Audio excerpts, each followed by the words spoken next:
Welcome to the Capital News. I am your host, Alex Karitis. Today is January 7th, 2020. Thank you so much for joining me. Title of today's podcast is Iran Retaliates. Many of you, I'm sure, are aware. We do these podcasts late in the evening, so I'm sure most of you are aware that Iran has retaliated with missile strikes against Iraqi air bases that house U.S. troops. They did this evening. About a dozen or so missiles on two separate bases. At this time, there is just too much noise out there in the mainstream media, in the independent media, on Twitter, to know what actually truly happened as far as any type of casualties that may have occurred, at least at the time of this podcast, in regards to any casualties that may affect U.S. troops. There are some reports out there that are saying a little bit of everything. That U.S. troops have been hurt, wounded. There are reports that are saying that Iraqis have been injured. Some that are just saying it was just the Iraqis. Some are saying nobody on either side has been hurt. So we don't know. I don't like to speculate here at the Capital News, especially on something that is so serious, so significant, as something that could be the start of a major world war. I hope that is not the case. I hope it's not a minor conflict. But this is what took place this evening, and this should come truly as no surprise to anybody who's been following the news. Iran has stated since the assassination of their top general, General Soleimani, who was laid to rest this evening, that Iran would retaliate against that American assassination. Well, this evening they did. Now, we don't know what's taken place behind the scenes as far as any type of cyber warfare or any type of those gimmicks, but we at least now know that there was a physical response of missiles fired not by proxy, not by forces in Syria or in Lebanon or in Iraq, but by forces, by true Revolutionary Guard forces from Iran into Iraq. There was speculation, there was early reporting that President Trump was going to make a comment some point in the evening. That did not take place. We have heard from the president via Twitter, of course, that all is well, that at this time we're just assessing the situation. There does not appear to be any casualties. This was a couple hours ago, so I'm not sure as to whether or not, of course, anything has transpired since. But that is what we know, at least right now. Cooler heads are prevailing. Of course, we don't know what's going on behind the scenes. That could just be a means of sort of, calming everybody down. But there might be something that's taking place even as I speak right now. I hope that's not the case. We've also heard from the foreign minister of Iran, also via Twitter. Of course, this is how everybody's communicating. That Iran does not seek escalation, that Iran does not seek war. They are pretty much justifying their attack, their retaliation, by citing international law and regulations and rules within the United Nations, that this was a self-defense response. Now, of course, that can be argued, and I'm sure it will be, but nevertheless, that is what they are pointing to.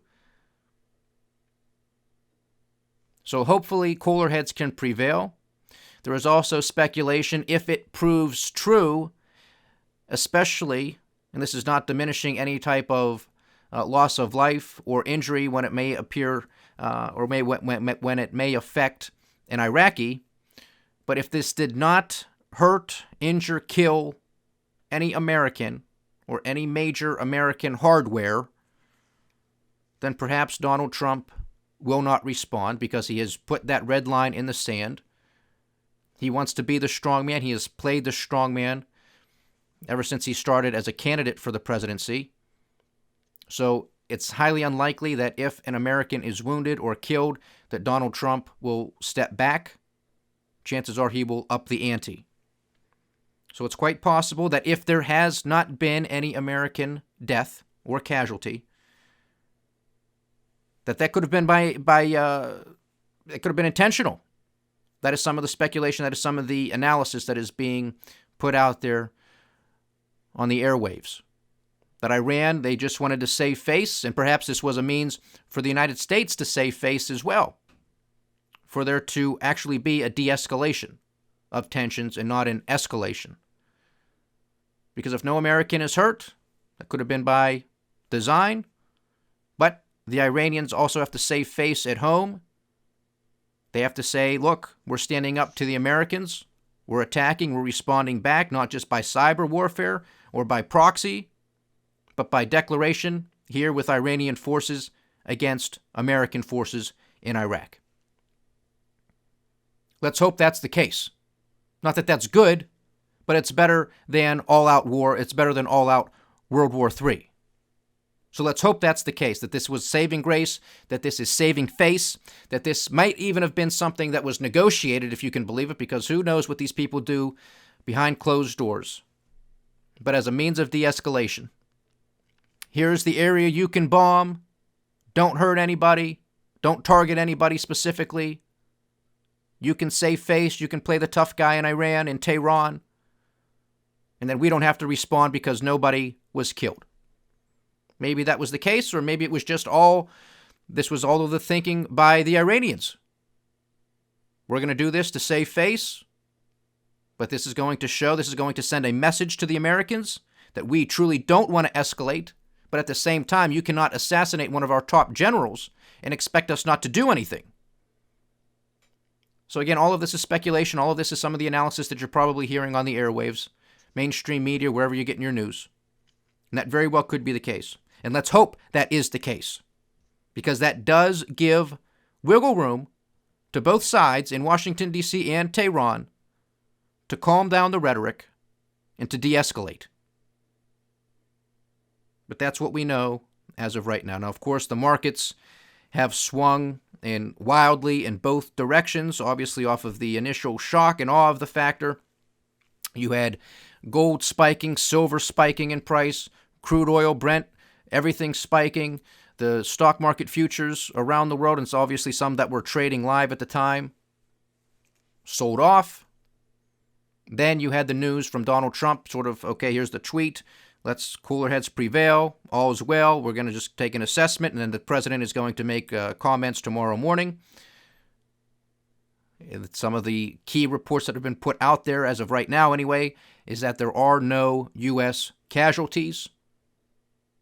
So the markets say, okay, that's a good thing because that was Donald Trump's red line in the sand. If that was crossed, then, of course, this is going to be perhaps all-out war. This is going to escalate and get quite out of hand rather quickly. But what took place here during the day, U.S. stock markets, we had the Dow Jones Industrial Average down 0.3%, losing 100 points. The S&P 500 down 7 points, 0.2%. The NASDAQ 100 relatively flat for the day. Right now, at the time of this podcast, we have the Japanese markets open and trading. They are down 1.43%, losing 338 points at the time of this podcast. Of course, yesterday, even on the back of that poor service PMI number, the market was rallying well over 1.5%. It is now down 1.4%. We have the Australian markets open as well. They are up 0.6%. And pretty much in Europe, there was a rebound from yesterday's close in the red. They all pretty much closed up in the green today. Crude oil, WTI, despite the fact that there was a huge spike on the initial reporting of the Iranian retaliation, there has been a major pullback in both WTI and in Brent. WTI is now trading at $63.35 a barrel. Brent is trading at $69.30 a barrel. Gold, as I had stated earlier, did the same thing. It spiked on the initial headline and has since pulled back. Same thing with silver. We have gold trading at $1,593 an ounce. It did pierce $1,600 for a moment. We have silver trading at $18.52. So we'll keep our eyes and ears on the commodity markets as well. U.S. 10-year Treasury note yielding 1.82%. So we'll see if there's a flight to safety tomorrow in all of the bond trading there. A lot to discuss A lot to discuss. Yesterday, we covered a lot of territory asking what was the end game. It's still a valid question. We have yet to hear what the end game is when it comes to the Bush administration. We have yet to hear what the end game is when it came to the Obama administration. And we do not know what the end game is now with the Trump administration. And I said, I wanted to take the time, if we had the time yesterday, to read some of my book, The Cynic's Guide to Investing, on our chapter titled War, What Is It Good For? We'll tell you. But, with what actually took place this evening with the Iranian retaliation, there's going to be a lot of rhetoric out there, especially people who are in support of Donald Trump's hardline stance. A lot of people who are just, for some reason, we can get into this, quite belligerent to the Middle East. Of course, there are understandable reasons why that might be the case. But for all of these people calling for more war, more escalation, more conflict, I think is sickening. And it's only going to cause more destruction. And so instead of taking some time to read from my book today, I want to focus on another, and we're going to get to that shortly.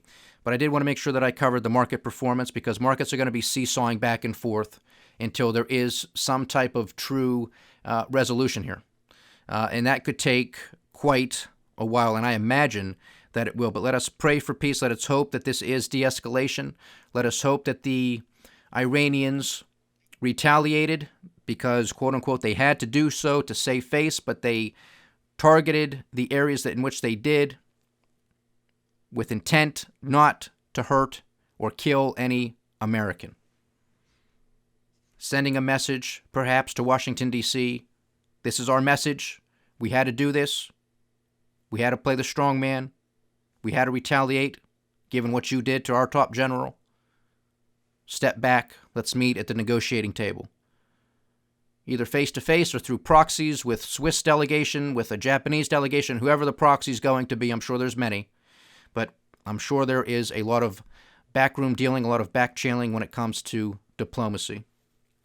Some of the other things, though, that does concern me are some comments that were made today by Secretary of State Mike Pompeo in regards to some questioning in relations to General Soleimani, stating that the general was not in Iraq for diplomatic purposes, which is, of course, is the cover story, or is what is being stated from the Iranian officials. This, to me, is a very dangerous and slippery slope, because we, too, have generals here in the United States who go abroad on quote-unquote diplomatic missions.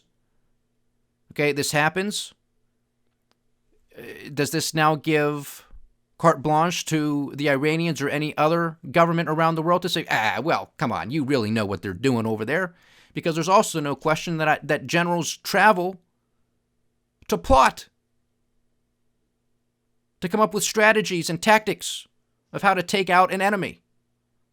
Happens every day. We have special forces all over the world. This is what generals do. Is this now a green light to allow other countries to do the same thing? That's why I'm very skeptical and very concerned about the assassination of the general. Because is this giving a green light? Well, we don't like somebody. We're just going to assassinate him. Whether that be by rifle, whether that be by knife, whether that be by drone strike, we're going to target him. If the U.S. can do it, why can't we? I told you yesterday it's about perspective and it's about history. One man's patriot is another man's terrorist. One man's junk is another's treasure. You understand what's going on here? It's all about history and perspective. So we're going to take the time to go through a book here a little bit, just so you have a little bit more of a background, because a lot of people, when it comes to Iran and U.S. relations, they want to pick out a specific year. And the year that they typically go to right away is 1979. It allows them to go to President Jimmy Carter and point out that he was a weak president, a poor president, and that argument can be had. He was not that effective. And then you had Ronald Reagan come in, given all of the revolution and the terrorism that took place and the hostage situation that took place during that time. And that is really, they say, is when all hell broke loose and when all of this started to happen. Well, that is false. I don't know how many of the people who push this narrative actually know the truth, and that it was much further back in 1953 when all of this really started. if it's ignorance or if they're doing it on purpose. But I'm going to try to clear the air with some of this here this evening, and we're probably going to do it for quite a while, because this is probably going to be a theme that we are going to see throughout 2020. And again, let's hope and pray that it progresses towards peace and some sort of prosperity as well. But I have my reservations when it comes to this, because each side might come out on Twitter, or they might come out and say something in the media that we want de-escalation, that we don't want war. But then you have the United States with maximum pressure on economic sanctions, which can be construed as an act of war. Then you have the United States assassinating a top Iranian general. You have the Iranians bombing Saudi oil fields. You have the Iranians taking ships in the Strait of Hormuz and other water bodies in that area.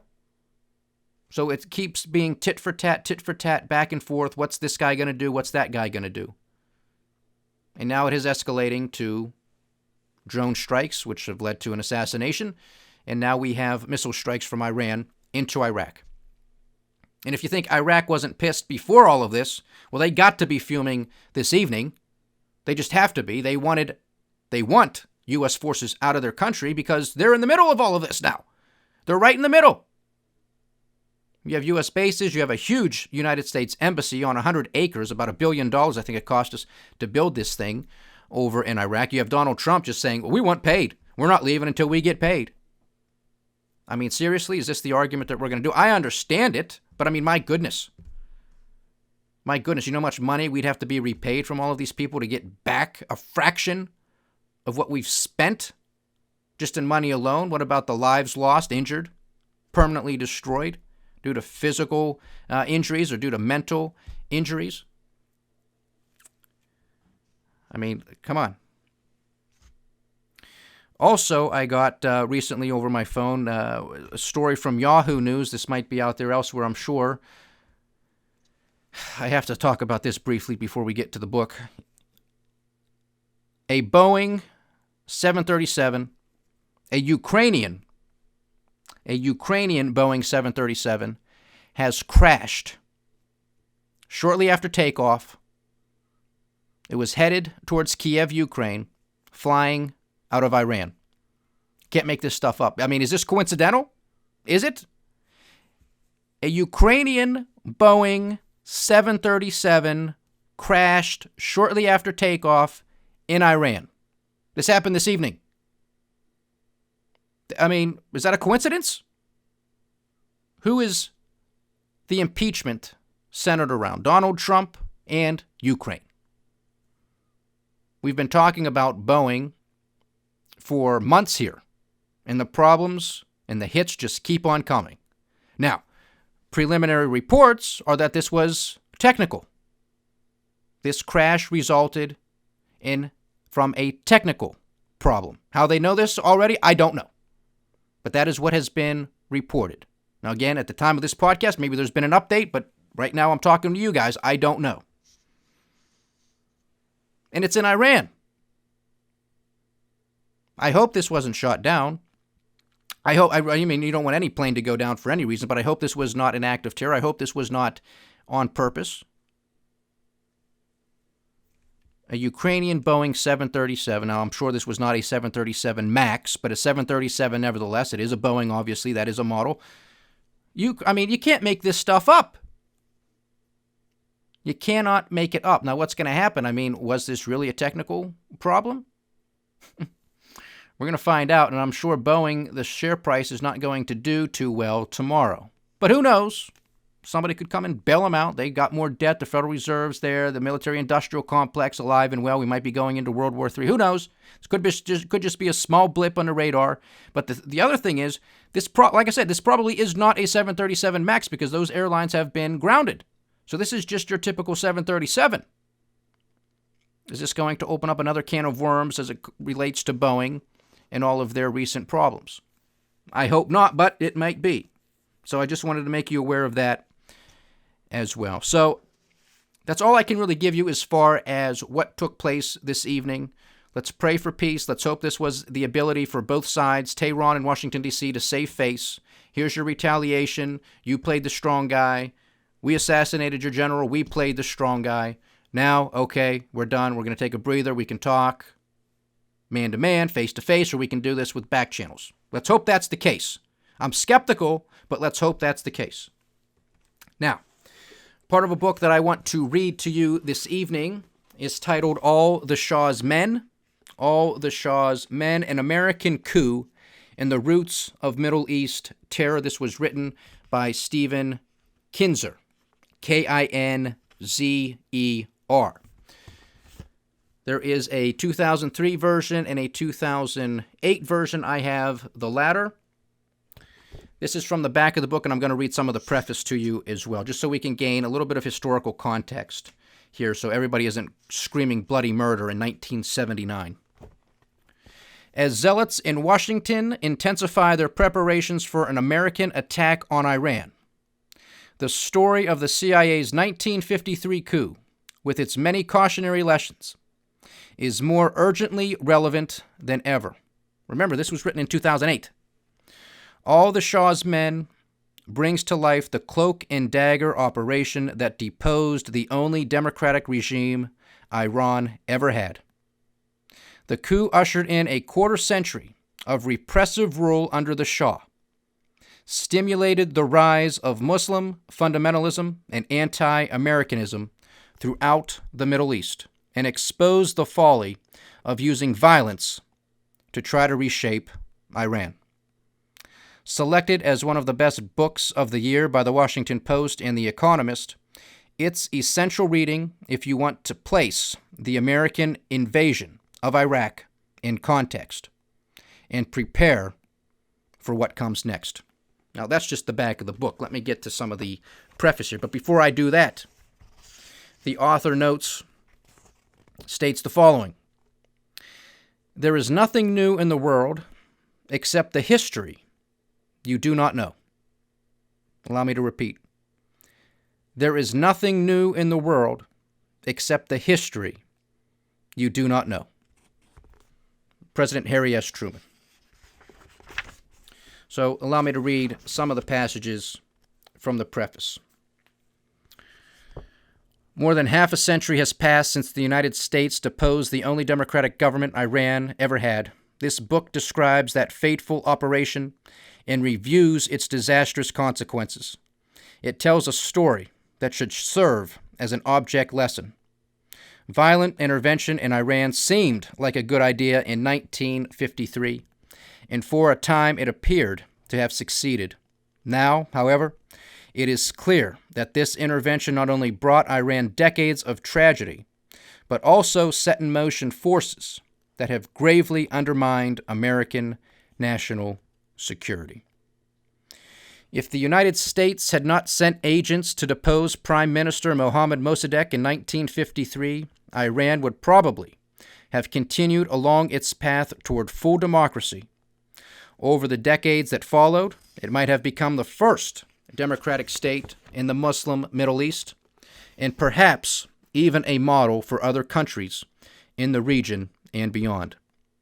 That would have profoundly changed the course of history.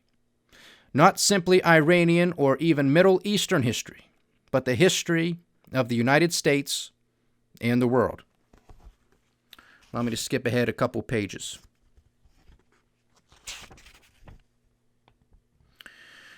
Rhetorical attacks on Iran have been a staple of Washington rhetoric since the Bush administration came to power in 2001. President Bush famously portrayed Iran as part of a global, quote, axis of evil. In his second inaugural address, he called Iran, quote, the world's primary state sponsor of terror, end quote.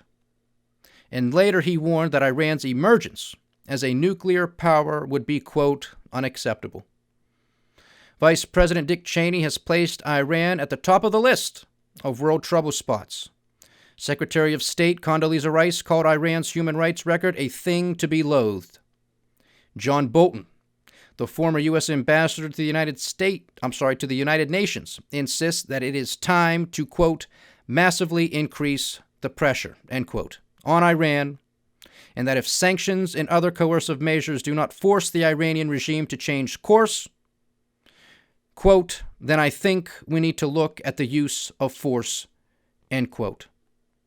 Senator Joseph Lieberman, one of President Bush's most loyal supporters on foreign policy issues, told a television interviewer that if Iranians, quote, don't play by the rules, we've got to use our force. And to me, that would include military action to stop them from doing what they're doing, end quote. Lieberman used a new argument to justify his call for attacking Iran. He charged that Iran is aiding insurgents in Iraq, and that his aid has resulted in the deaths of as many as 200 American soldiers. This is a remarkable argument. During the Vietnam War, the Soviet Union supplied North Vietnam with weapons and ammunition that killed tens of thousands of American soldiers. China did the same for its North Korean allies in the 1950s.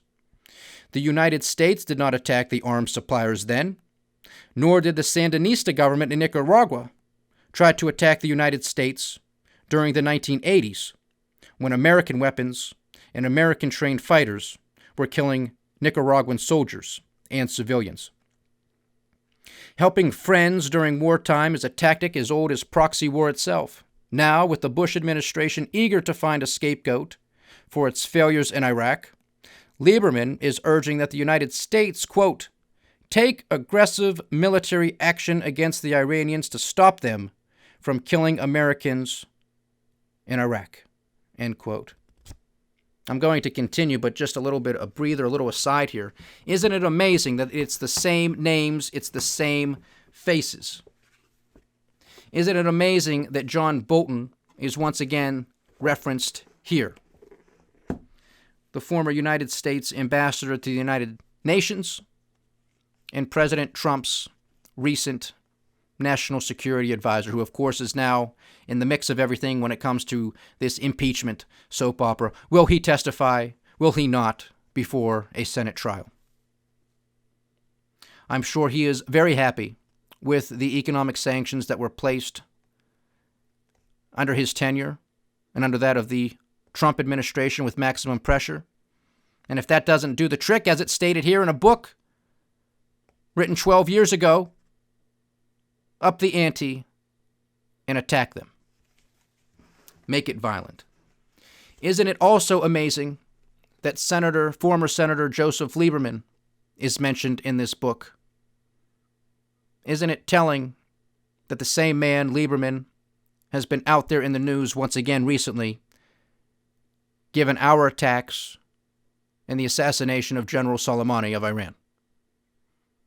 It is the same playbook. It is the same game. I don't know how many times I have to tell you.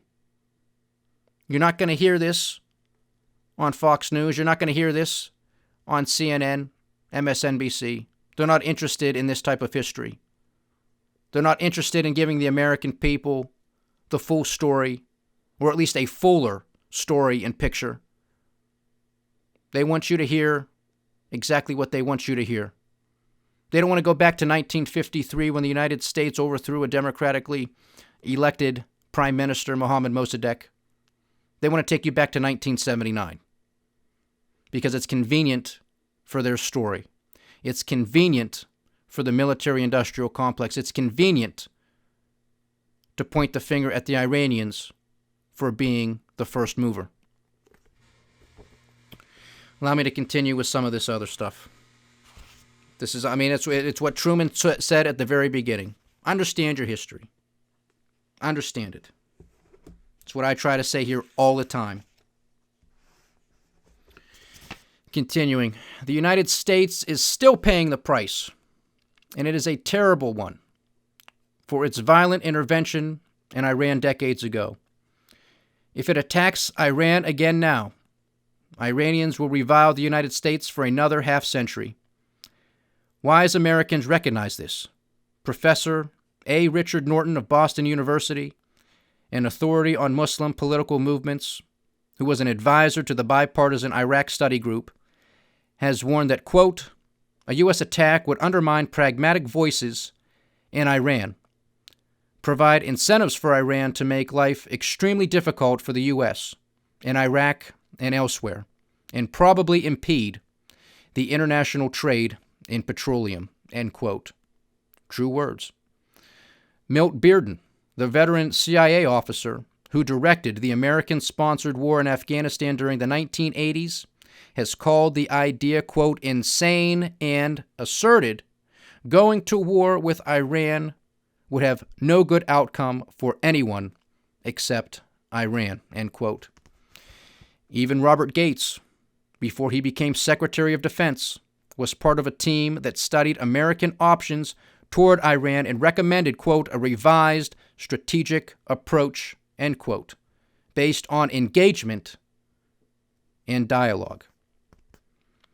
I'm not so certain that maximum pressure is engagement and dialogue. It can be construed as an act of war. I told you the inflation figures that came out of Iran just yesterday. Nearly 28%. That is ruinous to any nation. Could you imagine 28% here in the United States? Perhaps we already have it. Continuing with a little bit more, and then we'll wrap this up for the evening. By violently pushing Iran off the path to democracy in 1953, the United States created a whirlpool of instability from which undreamed-of threats emerged years later. A long American campaign of isolation, pressure, and warnings has produced no change in Iran's behavior. Continuing it will mean a steady increase in tension that some in Washington believe should culminate in a military attack. Such an attack would usher in another era of upheaval in Iran and the surrounding region, this time with the overlay of nuclear-tinged terror. Operation Ajax, AJAX, as the CIA plot to depose Prime Minister Mossadegh was codenamed, brought immeasurable tragedy to Iran, contributed to the rise of anti-American terror, and, in the end, greatly weakened the security of the United States. Few episodes of 20th century history more perfectly epitomize the concept of blowback. Today, as an anti-Iran rhetoric in Washington becomes steadily more strident, it is urgent that Americans understand how disastrous the last U.S. attack on Iran turned out to be. They might also ponder the question of what moral responsibility the United States has to Iran in the wake of this painful history. By abandoning a quarter century of bitter American antagonism towards China, President Richard Nixon showed an ability to conceive a rearrangement of the global balance of power. His gamble reshaped the course of history. The world is crying out for an American leader with comparable audacity, one who can visualize a relationship between Iran and the United States different from the one that has existed since 1979. The world is crying out for an American leader. Is that leader President Donald J. Trump? He says some of the right things. He says he doesn't want war. He says he wants to be at the negotiating table. Even Secretary of Defense this evening said there are no preconditions to come back to the negotiating table. Then why aren't they talking? Why aren't we really talking with them? Why do we have maximum pressure on their economy, not just on the regime, not just on the executives of that country, if you will, but is affecting the everyday man, woman, and child? That is causing unrest, that is causing these protests. They are part of the global protests in Iran. They are in Iraq, Lebanon. We state them here all the time. Does President Donald Trump have the appreciation of this history? I'm not an apologist for the Iranians. I'm not here to defend the Iranians. I'm not here to say this is all the fault of the United States of America. There's a lot more in this book. Understand that history. We'll get through a lot more of it because I think it's imperative. Because those who do not know history are doomed to repeat it. And this can be avoided. We do not need to embark on another conflict in the Middle East, especially one that could truly lead to World War III. Was General Soleimani a bad guy? Yes, he was. especially in the face of the United States. Was he a bad guy in the eyes of many Iranians? Probably not. Probably not. Again, one man's patriot is another man's terrorist. Depends what side of the fence you're on. The question, what I'm trying to get at in this podcast and what we're going to be talking about as we make our way through this year is what's the end game? What's the goal? What was the role of the United States of America in the 1950s messing around in Iran? It's 1950s. People are still alive. They experienced this firsthand. They told these stories to their children who are still alive. They tell these stories to their grandchildren who are alive. You know, we'll get to this in this book, but it talks about really sowing the seeds of the fundamentalists. Well, in order for a seed to grow, in order for it to thrive and survive, it needs an environment. It needs one where the rhetoric of those fanatics, of those fundamentalists, of those who might be peddling conspiracy theories, it gives them good soil if the conspiracy theories, if the crazy talk turns out to be the truth. And that's what this book highlights. That's what this educates us on. You're not going to hear it on the mainstream media. You're not going to hear about 1953. You're going to hear about 1979. I hope somebody brings up 1953 and the coup, because that's where all of this really started.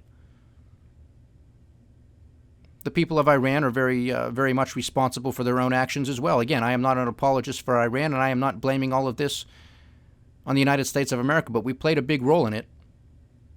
We had the opportunity, the prime opportunity, to extend an open hand back in the 1950s to help turn Iran into what today could very well be a thriving democratic nation. And what a different world this would be. Hopefully cooler heads prevail. Hopefully nothing has taken place during the time of this podcast, and hopefully nothing else takes place other than negotiations to get back to the negotiating table and to bring about a long-lasting, peaceful resolution. But time will tell. Thank you so much for joining me. Please like, share, subscribe, get the word out. Leave your comments. We do love hearing from you. This is the Kapital News. I am Alex Kapital. Godspeed.